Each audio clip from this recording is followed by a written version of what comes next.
today we are going to observe aliasing in time domain. So first of all, let us revise the circular convolution property. Circular convolution property of DFT. So x3n, that is equal to summation m varying from 0 to n minus 1 x1m into x2n minus m mod n. So this is the time domain equation for the circular convolution between the two signals x1m and x2n, and if we take the DFT of this time domain equation, it is nothing but the multiplication of the two DFTs of the two signals, that is x1k into x2k. So first of all, the first case is we are going to consider the two sequences. X1n is having 4 samples, that is 1, 3, 3, 1, and x2n consists of 3 samples, 1, 3, 1. We are going to make the length of both the sequences same, that is 4. So first of all, x1n is having the length 4. So for x2n, to make the length 4, we are going to append 1, 0. Then compute 4-point DFT of each sequence and multiply the DFTs. And then compute IDFT, that is inverse DFT of the multiplication of these two of the multiplication result. Then the case 2, which we are going to implement using MATLAB, is we are going to take 8-point DFT of each sequence and multiply the DFTs.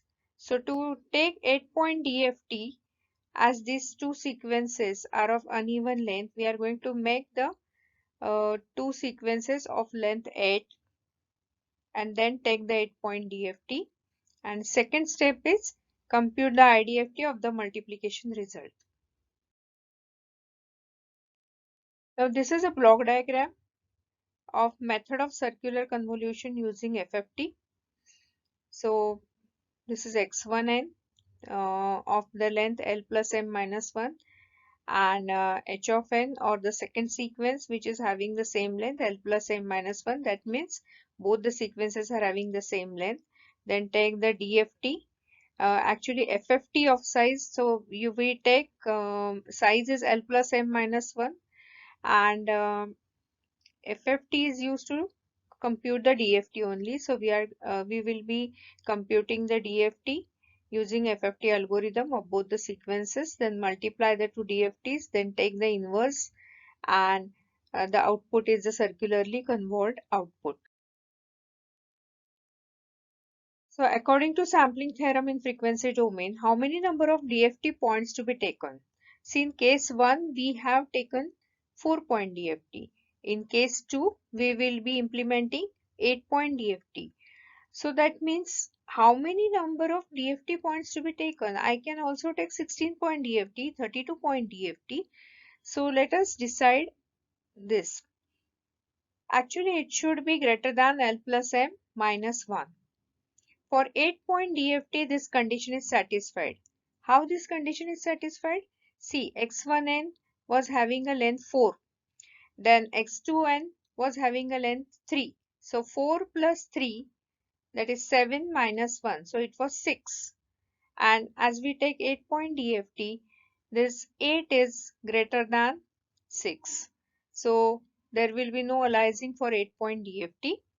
But for 4-point DFT, as 4 number of points of DFT is less than 6, overlapping of samples occur in time domain.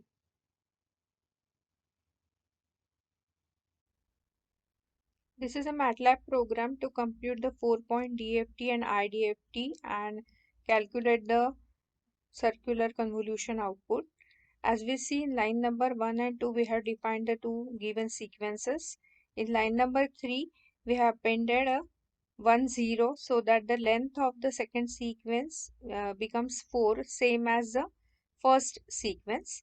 Then in line number 4 and 5, we have computed the 4-point DFT of the two sequences.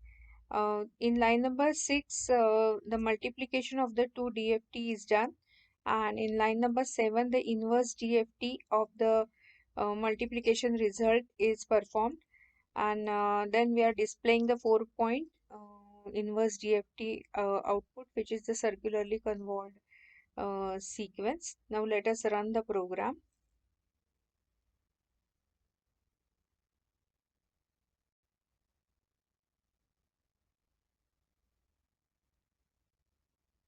So as we see that the output in the command window, the 4-point inverse DFT is 7, 7, 13, 13. Let us run the second program for the case 2. That is, we will be making the length of both the given sequences length as 8 points. So for the first sequence x1n, I have appended 4 zeros, and for the second sequence x2n, I have appended 5 zeros.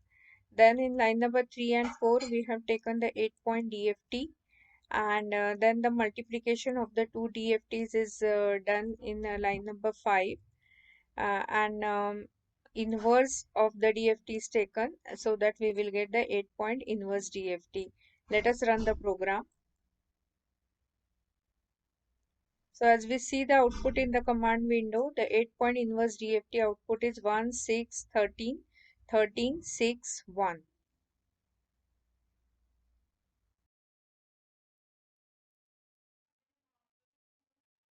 So now the 4-point inverse DFT output and the 8-point inverse DFT output we have written in the tabular form, as we know that the 4-point inverse DFT output was 7, 7, 13, 13, and 8-point inverse DFT output was 1, 6, 13, 13, 6, 1.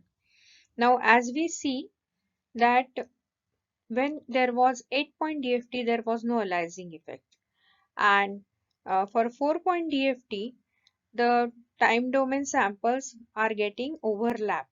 That means this sample number 0 and sample number 4, this 6 is getting overlapped with 1, and therefore 1 plus 6, 7. So the sample number 0 for 4-point DFT is 7, and the sample number 1 and sample number 5, these two samples are getting overlapped in case of 4-point inverse DFT, and we are getting 6 plus 1 as 7, and this 13, 13 is remaining the same. So this is time domain aliasing effect.